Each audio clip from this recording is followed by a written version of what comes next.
Okay, so for my presentation for this class, just my one little short video, I chose Anne Marie Hortman. She grew up was born in Germany on April 14th, 1939, and she grew up in Rangsdorf, Germany. Stayed there for a couple of years when she was born, or really a good chunk of her life at first. Her mother worked before Anne Marie was born, but then stopped working and became a stay-at-home mother. Her father served in the Wehrmacht in Italy, and her uncle served on the Russian front, but was killed in action, so she lost a family member pretty young. Her father was not the best man in the world. He beat her multiple times consistently throughout her childhood, did leave multiple times throughout her childhood, and also beat her mom and then her brother, who was born later on a couple years later.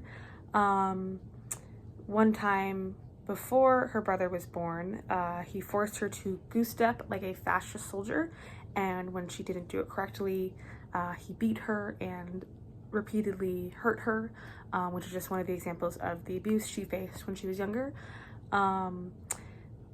Her earlier life after living in Rangsdorf for a little bit, she moved with her family to Ingolstadt, forget my pronunciation. It was near Munich, that's a city near Munich, so when she was about a year old and her mother was pregnant with her brother, and then they stayed in pardon my pronunciation, Ingolstadt until about September 1940. So right before the war started, roughly, or right around the time it started, she was there till, she doesn't remember her mother ever supporting the Nazis at all, never giving a Nazi salute, and actually later on when she was more grown up and she was really upset about the Russian soldiers and that had eventually invaded where she was, and her mother was like, don't judge people for where they're from or who they are, stuff like that. So, but I'll talk about that later. She remembers a lot of the bombings of her town. It became consistent enough where at one point she had to wear 2 pairs of everything just so they could leave as quickly as possible and not have to carry all these like big bags. And kind of going back to her brother, he was born in Ingolstadt in about August 1940. And then after that, they kind of moved back to Rangsdorf, and they moved into like a duplex with multiple people, had multiple neighbors, which was actually owned by a Nazi officer, but she did not know that until after. And she remembers a woman who lived there who she did call aunt, who she later found out was the Nazi officer's wife, which that was kind of a big discovery for her because she was like, whoa, not a Nazi wife, like a Nazi supporters, Nazi sympathizers. And again, at this point, her father had left at some point, left her mother, her siblings, and all that. And at this point, when she was living in that duplex, her father came back and he tried to get back with her mother, also abused her again, abused her brother, and, so he was just awful again. And around this time, this is when a lot of the rations were happening, and her mother was actually, I had my notes, was allowed more food because she had children, and her father even brought home food from Italy from where he was serving, but since he was a really bad man, he did not give it to his children and instead took it to his mistress, which he repeatedly did that over the course of the couple of years. And then really during the time in Rangsdorf, they jumped around in a bunch of houses. They moved from cottage to cottage, house to house, really just wherever they could live. And they were most likely either wealthy vacation homes of Germans or vacation homes of wealthy Germans, and or abandoned Jewish houses for people who were taken away or fled. And she always had a feeling that in these cottages, people lived here. She never saw anybody, but it was evident that someone lived there. And as she had gotten older, she realized there were probably Jewish people hiding in those houses and just trying to stay away from the Nazis and try not to be taken away and killed. So eventually, around the fall of Germany, the Russians were bombing them very intensely. And she remembered that at one point the bombing got so bad that she stopped bothering to change clothes when going up and down the stairs. And in between bombings, she just kept the same clothes on because it was easier, it was faster, it was safer. And she remembers also during this time when the war was going on, it was really intense, that her neighbors would get extra food, but they didn't have the people to get that extra food and rations for. She also suspected that her neighbors at this time were hiding Jewish people. Because you don't need extra food, you don't get extra food. So they probably were hiding Jewish people, protecting them, making sure they didn't get taken off to concentration camps, which were probably a little bit more well known, or that at least Jewish people at this time were being taken away and just not coming back, which is obviously very bad. And then starvation was a big problem for her during the war, even more so than direct violence, that she witnessed bombings, Russian soldiers hurting her. And she actually remembers that when the Russians came into Rangsdorf, they came in, labeled anything they wanted as contraband, and took it just so they could have whatever they wanted. And she actually remembers some of the violence she faced was a Russian soldier choked her, her brother, and her mother, which really stood out to her in her mind, it seems. Because she was so young. And then this is when she told her mother, she said, "I hate the Russians. I think they're awful people." And her mother told her that she's like, you never should hate anybody for their country of origin. She's like, you should never hate any solely because they are Russian, they are whatever. That's just not okay. And she said, you should question why the Russians are so violent, why they were so upset. And that was possibly to get revenge on what the Germans did to the Russians during World War II. And she's just like, at least to me, it seems like she was kind of guiding these children away from that Nazi ideology of like, I hate people for no reason, or because a couple of Russians have done me wrong, therefore I hate all Russians, which obviously we see how that happens in the form of Jewish people during World War II. So yeah. After the war, and post-war Rangsdorf, they moved into an abandoned villa.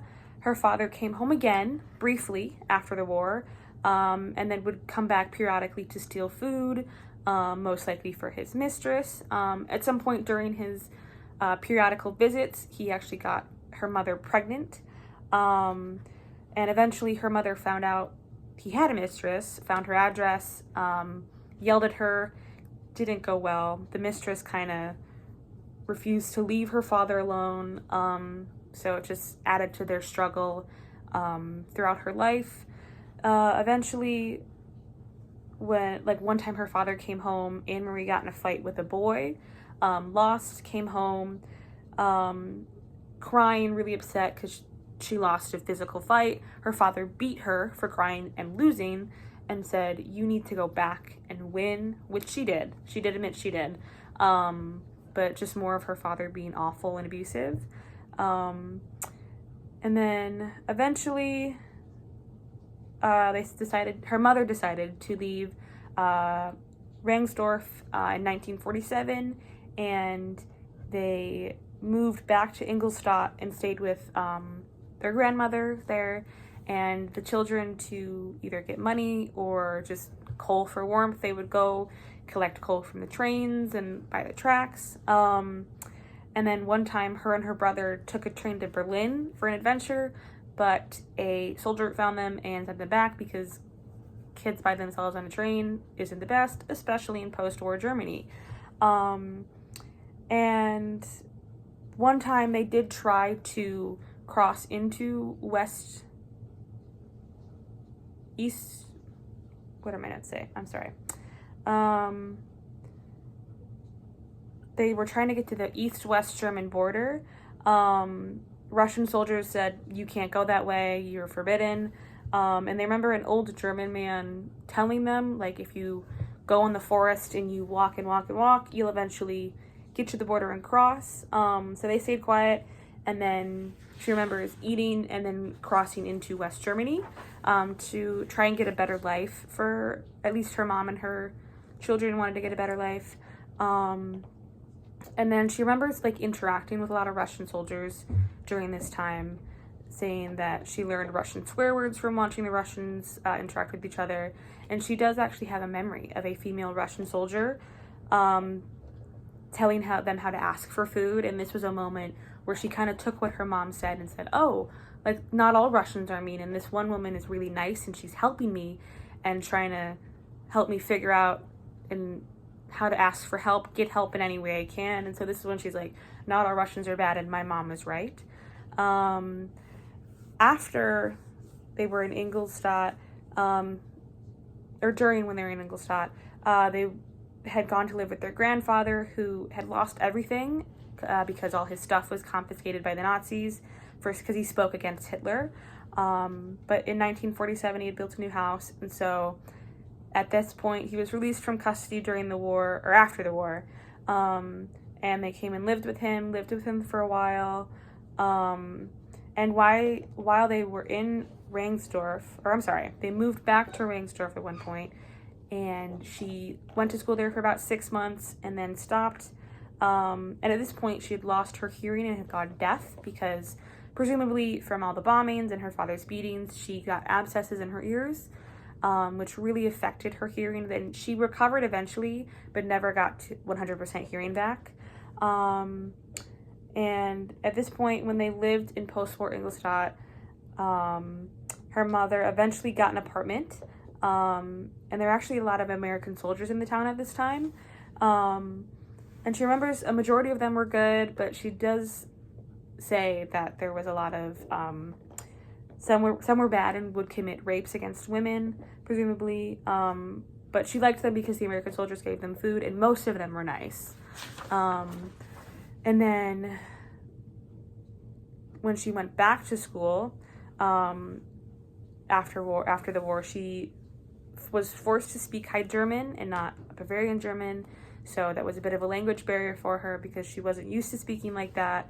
She remembers her 7th grade teacher didn't like her very much specifically, and she thinks that is because he was a former Nazi, whether she never knew that 100%, but she does say when she was that age, she was younger, had darker hair, like some of those Jewish features, which could have made her teacher hate her. Luckily, her 5th grade teacher, who she had at one point, stood up for her and said, don't treat her like that, that's not okay.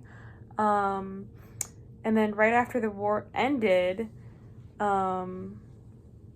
she's kind of going in between back and forth during this interview.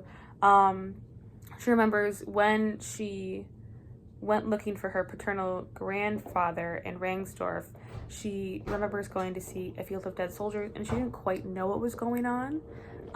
So she remembers seeing all these soldiers dead, and one of them was kind of cut in half, and she was like, hey mom, you should fix him like a doll. And her mom was like, that's not how that works. But she was so young at the time, she didn't really comprehend and realize that you can't fix people like that. And then she also remembers some children finding a grenade in the field and tossing it around. And at one point, an older boy was like, you guys are doing really dangerous stuff. Threw it into a swamp. The grenade exploded. So thank God he stopped them before the child died in the town, because that would have been awful. And then she just recounts her experiences post-war. And she eventually, at this point, had moved back to Ingolstadt, and she remembers this is when she met her husband around 1957, and her husband quickly started pursuing her after she met him, at least her first husband. She was married multiple times. When she stopped hearing from him for a couple of weeks after not receiving letters, she was like, this is when I wanted to marry him. She lived with her first husband, but when they moved to the United States in 1960, she ended up finding out he cheated on her, wasn't good. She got married again eventually, realized her second husband tricked her, and separated with him. And then when she met her third husband, this was at the point where she had moved to Michigan, and he was a wonderful man, adopted her daughter.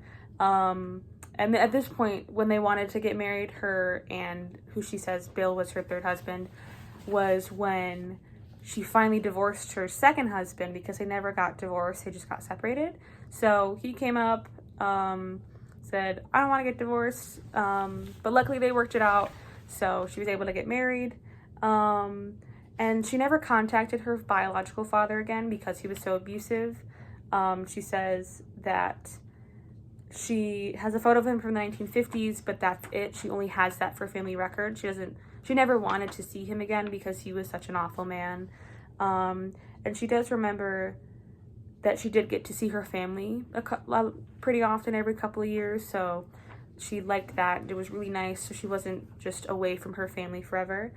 So yeah, seems like she really struggled throughout her life, but eventually she got really lucky and was able to move to America, found a really nice husband, had some children, and seemed to, in the end, have a pretty good life, even with all the trauma she faced.